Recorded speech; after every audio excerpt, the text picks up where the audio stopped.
नमस्कार, राजनीति का टॉप फ्लोर देख रहे हैं आप और मैं हूं राकेश कुमार।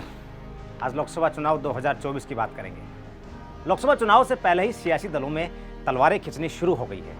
एक तरफ पटना में विपक्षी दलों की मीटिंग तो दूसरी तरफ केंद्र की मोदी सरकार का समान नागरिक संहिता कानून। देश भर में सियासत लगातार जारी है। इस विपक्षी एकता से बीजेपी को कितना नुकसान होगा यह तो अभी तय नहीं हो पा रहा है, लेकिन बीजेपी को उत्तर प्रदेश और बिहार में उतनी ही सीटें चाहिए होंगी जितनी उसे बीते चुनाव में मिली थी। तब जाकर के केंद्र में कुछ अपेक्षाएं की जा सकती हैं, क्योंकि बीजेपी को बिहार में समाजवादी पार्टी और राजद से कड़ी चुनौती मिलने वाली है। इस चुनौती से निपटने के लिए बीजेपी का केंद्रीय नेतृत्व अलग से एक सर्वे भी करवा रहा है और उसमें जमीनी हकीकत सामने आ रही है। साथ ही जनता के मूड का भी पता चल रहा है कि वाकई में जमीनी स्तर पर लोग मोदी सरकार के फेवर में हैं या नहीं है। दरअसल यूपी और बिहार में अधिक सावधानी का कारण बिहार में नीतीश का बीजेपी से राहें जुदा कर लेना है। दरअसल जब नीतीश कुमार एनडीए के साथ में थे तो बिहार की 40 सीटों में से एनडीए को 39 सीटें प्राप्त हुई थी और एक सीट पर कांग्रेस ने जीत दर्ज की थी। हालांकि तब राजद खाता भी नहीं खोल पाई थी, लेकिन अब परिस्थितियां बदल गई हैं। नीतीश कुमार ने पाला बदल लिया है। नीतीश कुमार अब राजद के साथ मिलकर के राज्य में सरकार चला रहे हैं। इसलिए बीजेपी के लिए बिहार में राह तो बिल्कुल भी आसान नहीं रहने वाली है। लेकिन मजेदार बात यह है कि साल 2014 के चुनाव में बीजेपी ने बिना नीतीश कुमार के ही चुनावी मैदान में उतरी थी और राज्य की 31 सीटों पर जीत हासिल की थी। दरअसल इस चुनाव में राजद और जदयू भी अलग अलग चुनावी मैदान में उतरे थे, जिसका सीधा फायदा भारतीय जनता पार्टी को मिला था।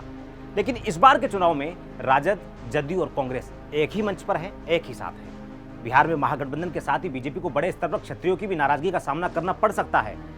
हालांकि बीते 2 चुनाव में क्षत्रिय मतदाताओं का साथ बीजेपी को भरपूर मिला है, लेकिन इस बार ये साथ टूट सकता है। इसकी वजह यह है कि आनंद मोहन की रिहाई का बीजेपी द्वारा विरोध करना।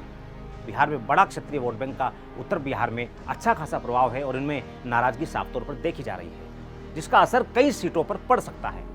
इसी नाराजगी और विपक्षी एकता से इस बार एनडीए को महागठबंधन से तगड़ी चुनौती मिलने की पूरी संभावना है। बड़ा सवाल यह भी है कि ऐसी मुश्किल स्थिति में बीजेपी के पास दूसरा विकल्प क्या है। तो ऐसी स्थिति में बीजेपी को बिहार में होने वाले नुकसान की भरपाई उत्तर प्रदेश से ज्यादा सीटें जीतकर ही संभव हो सकता है और बीजेपी लगातार इसी दिशा में काम भी कर रही है। उत्तर प्रदेश में बीजेपी के लिए हालात अनुकूल हैं। यूपी में विपक्ष बिहार के मुकाबले कमजोर है और इसकी बानगी 2022 के चुनाव में भी देखा गया है, जब बीजेपी ने उत्तर प्रदेश में समाजवादी पार्टी का सुपड़ा साफ कर दिया था। बावजूद इसके बीजेपी दोनों राज्यों में लगातार सर्वे करवा रही है और ऐसा कहा जा रहा है कि इसी सर्वे के आधार पर चुनावी मैदान में टिकट दिए जाएंगे। हालांकि कुछ सांसदों का टिकट कटना तय माना जा रहा है। त्रिस्तरीय सर्वे में सीएम योगी और पीएम मोदी के कार्यों के आधार पर, यानी कि राम मंदिर, जनता के लिए किए गए कार्य, राष्ट्रवाद का जनता पर प्रभाव समेत कई बिंदुओं पर जानकारियां जुटाई जा रही है। सर्वे में यह भी सुनिश्चित किया जा रहा है कि मौजूदा सीट से किसी सांसद का टिकट कटता है तो कौन सा उम्मीदवार चुनाव में जीत दर्ज कर सकता है और कौन सा जातीय समीकरण लोकसभा सीट पर फिट बैठेगा। दरअसल बीजेपी 2024 का लोकसभा का चुनाव हर हाल में जीतना चाहती है।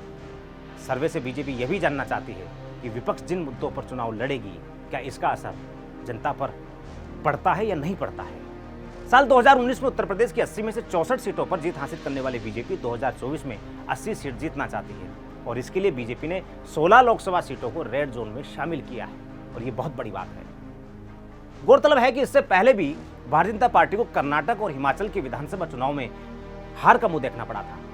पीएम मोदी के चेहरे पर चुनाव लड़ने के बावजूद दोनों राज्यों में बीजेपी के पांव उखड़ गए थे। इसीलिए बीजेपी के लिए यूपी की राह भी इतनी आसान नहीं जितना बीजेपी समझ रही है, क्योंकि 2022 में समाजवादी पार्टी के प्रदर्शन ने बीजेपी को चौंका दिया था, क्योंकि समाजवादी पार्टी को एमवाई समीकरण के साथ ही दलितों का साथ भी मिलता दिख रहा है। पश्चिम की राजनीति में रालोद सुप्रीमो जयंत चौधरी और भीम आर्मी चीफ चंद्रशेखर रावण के बढ़ते प्रभाव को देखते हुए बीजेपी के लिए यूपी की राजनीति टेढ़ी खीर साबित होने वाली है। ऐसी स्थिति में लोकसभा के लिए जो बहुमत प्राप्त करना जरूरी है उन बड़े राज्यों से और खासतौर पर उस हिंदी पट्टी से जो कहीं न कहीं पोलराइजेशन और ध्रुवीकरण के लिए जाना जाता है या यूं माना जाए जातीय समीकरणों पर टिकता है, वहां पर बीजेपी को जीत सुनिश्चित करना जरूरी होगा अगर 2024 का लोकसभा चुनाव जीतना है। लेकिन फिलहाल टक्कर कड़ी देखने को मिल रही है। राजनीति के टॉप फ्लोर में आज के लिए इतना ही। फिर मुलाकात होगी तमाम उन राजनीतिक समीकरण से जुड़ी बातों को लेकर, उन घटनाओं को लेकर जो आपके लिए भी जानना जरूरी है और हमारे लिए। अभी तक के लिए इतना ही। नमस्कार। देश और दुनिया की हर बड़ी खबर के लिए सब्सक्राइब करें नवतेज टीवी और पल पल के अपडेट्स के लिए बेल आइकन को दबाना ना भूलें, क्योंकि आपकी खबरों का भरोसेमंद साथी है नवतेज टीवी।